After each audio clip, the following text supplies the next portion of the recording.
오늘 함께 읽은 본문은 크게 세 가지 내용으로 간략하게 정리하고 분류할 수 있을 것 같습니다. 가장 먼저는 다윗과 그의 세 용사에 대한 이야기이며, 그리고 이후에 나오는 또 다른 용사인 아비새와 브나야에 관한 것, 그리고 그 이외의 30명의 용사들에 관한 이야기입니다. 먼저 본문 13절입니다. 수수기의 30명의 우두머리 중 3명의 용사들이 아둘람 동굴에 있던 다윗에게로 내려왔습니다. 그때 블레셋 사람들은 떼를 지어 르바임 골짜기에 진을 치고 있었습니다. 오늘 본문 13절은 그 시작, 그때 블레셋 사람들은 떼를 지어 르바임 골짜기에 진을 치고 있었습니다 라는 구절을 통해 현재 이스라엘이 블레셋과 대치 중인 것을 나타내어 줍니다. 이전에 한번 나눴었던 내용이지만 이스라엘이 블레셋과 대치 중이다라는 것은 그 내용의 시간상 사무엘 하 후반부, 전체 내용의 후반부라기보다는 전반부의 내용의 시간에 가깝다라는 것을 나눴습니다. 이러한 상황에서 본문 15절에서 다윗은 이렇게 말합니다. 누가 베들레헴 성문 곁에 있는 우물에서 물을 가져다 주지 않겠느냐. 그리고서 본문 가운데 나타난 이 세 명의 용사들은 블레셋 진을 뚫고 베들레헴 성문 곁에 있는 우물에서 물을 가져다가 다윗에게로 가져다 줍니다. 정말 대단한 사람들이었던 것 같습니다. 아마 엄청난 사람들이었겠죠. 단 3명에서 대치 중인 블레셋 진, 그냥 개인도 아니 블레셋 사람 혼자도 아니 블레셋 사람들이 치고 있는 진 부대의 옆을 지나가는 것만으로도 엄청난 위험을 감수하는 일이었을 텐데, 그것을 뚫고 이들은 다윗의 원함을 이루러 달려갑니다. 그리고 이러한 모습을 보고 우리는 이렇게 생각해 볼 수도 있을 것 같습니다. 정말 충성스러운 사람들이구나. 충성이 뭔지를 보여주는 표본이구나. 그저 물을 마시고 싶었다라는 정도의 이야기였을 텐데, 그 말을 듣고 주저하지 않고 지체하지 않고 왕의 말을 이루러 달려가는 저들의 모습, 하나님의 군사로서 우리가 닮아가야 할, 오늘 우리의 삶에서 왕의 음성에 순종하고 충성하는 자가 되어야 함을 생각나게 해주고 또 다짐하게 만들어주죠. 왜냐하면 우리는 기억하기로 하나님 나라의 왕 대신 하나님의 군사이기 때문이죠. 그러나 오늘 본문은 단순히 오늘 우리의 삶이 그저 충성스러운 군사가 되십시오 라는 것만을 이야기해주고 있지 않습니다. 우리는 그걸 기억해야 합니다. 본문 16절과 17절입니다.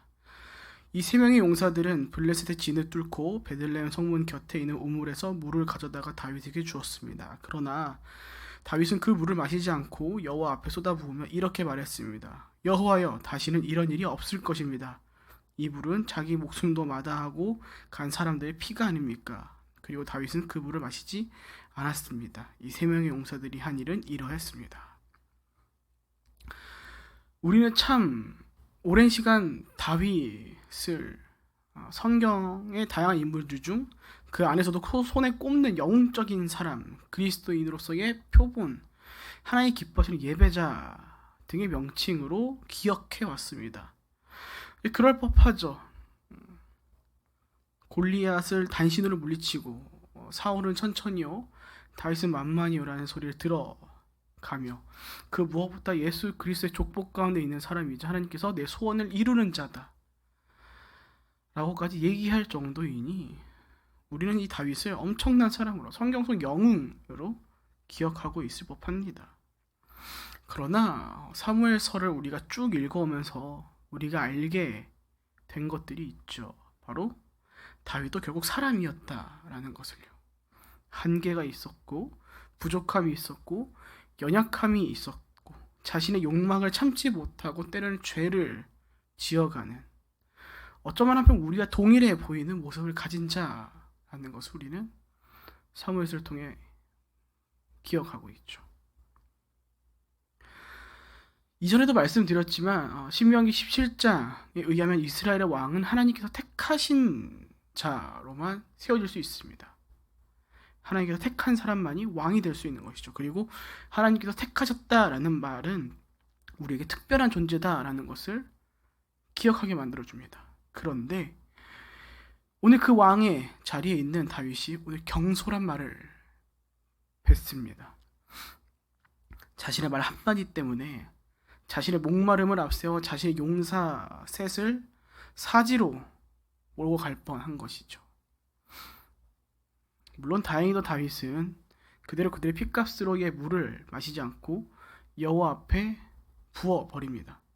그리고 이렇게 말하죠. 여호와여, 다시는 이런 일이 없을 것입니다. 이 물은 자기 목숨도 마다하고 간 사람들의 피가 아닙니까? 다윗은 자신의 경솔함을 깨닫습니다. 새 용사의 생명과도 같은 그 물을 마실 것을 거절하고 하나님께 다시는 이런 일이 없을 것입니다 라고 다짐하죠. 오늘날 우리 가운데 이러한 지혜와 용기가 필요하죠. 자신의 경솔함이 진정 경솔함이었다라는 것을 깨닫게 하는 지혜, 그리고 나의 경솔함을 숨기지 아니하고 하나님께 솔직하게 고백하며 내가 다시는 그러지 않겠습니다라고 말할 수 있는, 고백할 수 있는 용기가. 우리는 기억합니다. 동일 인물로서 이 다윗이 자신의 잘못인 것을 깨닫지 못하고 시간이 지나 선지자를 통해 꾸지람을 듣는 일이 있었죠. 바로 우리아를 죽이고 그의 아내 바세바를 범하는 일. 스스로 잘못을 깨달을 수 있다는 것은 곧 즉각적인 뉘우침과 직결됩니다. 그렇지 않으면 그 잘못이 잘못인지조차 모르고 세월을 쭉 보내게 돼버리는 것이죠. 사랑하는 여러분, 오늘날 우리에게는 저 세 명의 용사들과 같이 충성스러운 모습이 분명히 필요할 것입니다. 분명히 필요합니다. 충성, 왕을 향하여 충성을 보이는 용사들의 모습을 본받아 우리의 진정한 왕 되시는 하나님께 우리가 충성할 줄 아는 하나님의 군사로서 우리가 삶을 살아가야 하는 것이 맞죠. 그러나 우리가 그런 것만을 필요한 것이 아닌 오늘 나의 경솔함이, 나의 죄됨이, 나의 욕망이 이렇게 우리와 함께하는 용사와도 같은 우리의 동역자들의 삶을 위험으로 빠뜨릴 수 있음을 우리가 함께 기억할 수 있길 축복드립니다. 하나님께서 택하셨던 다윗도 자신의 선택으로 인해서 세 사람의 용사를 사지로 몰고 갔습니다.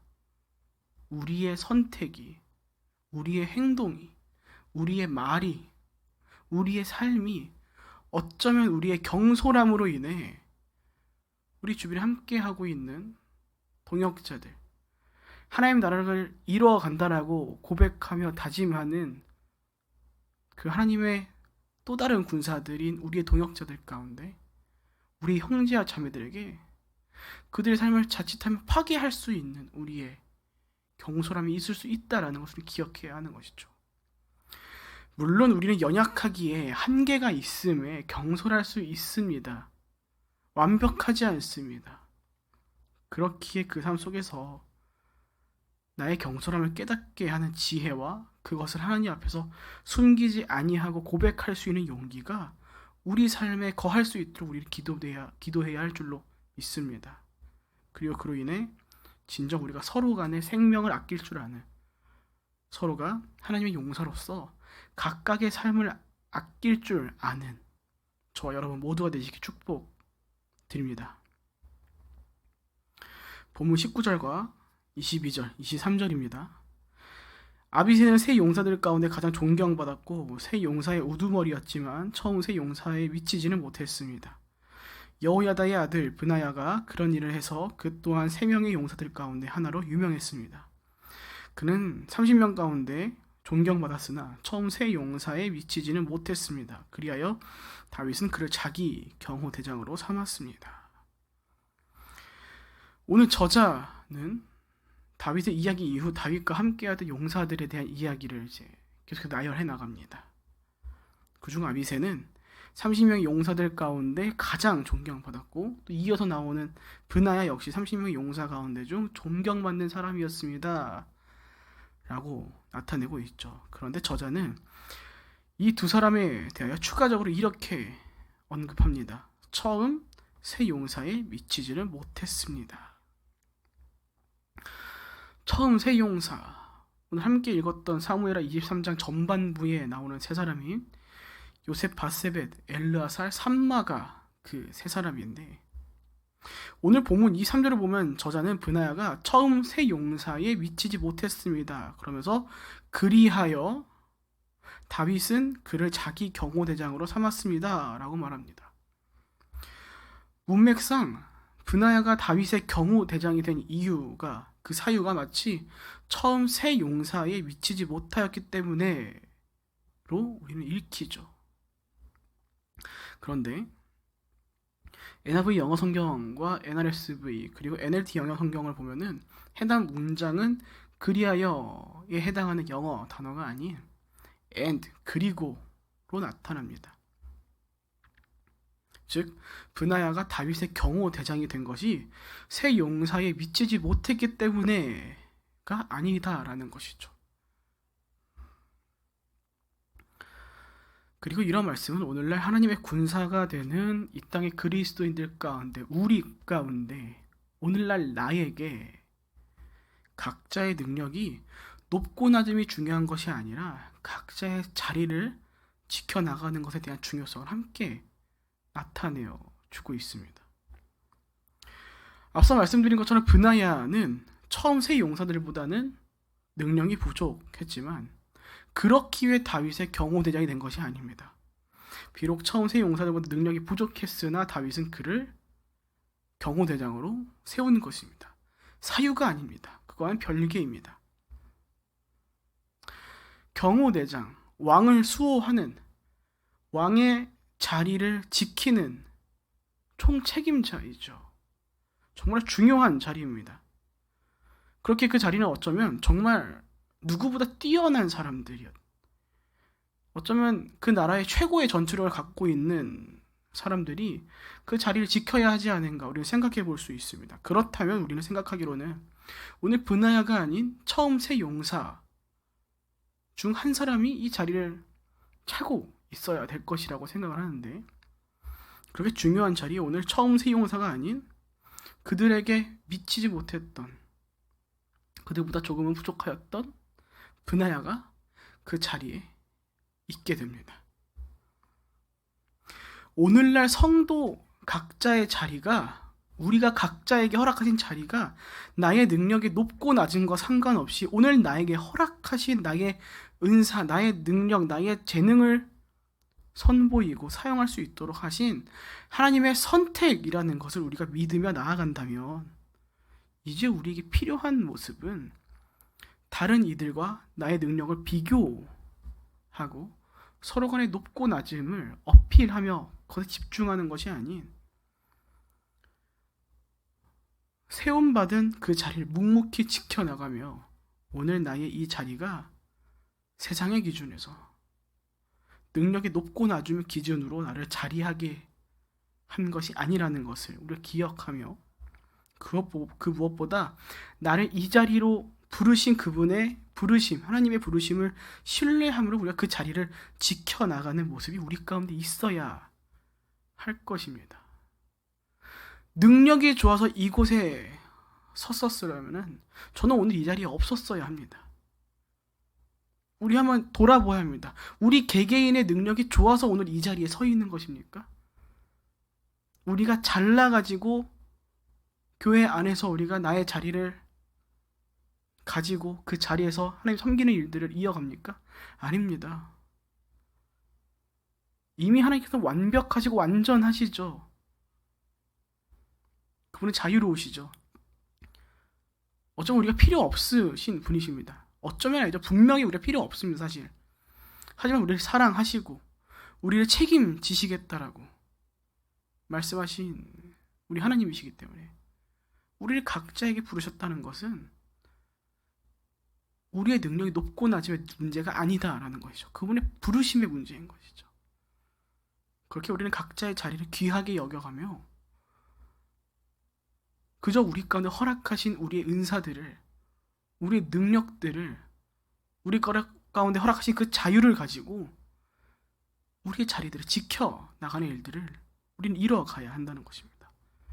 그리고 그러한 사람들이 하나 둘씩 모여 오늘 본문의 후반부와 같이 30명의 용사들이 다윗과 함께 한 것처럼 우리가 한 사람의 용사로서만 이 땅을 살아가는 것이 아닌 훨씬 더 많은 함께하는 용사들로서의 동역자들과 함께 하나님의 나라를 세워가며 지켜가게 될 것입니다.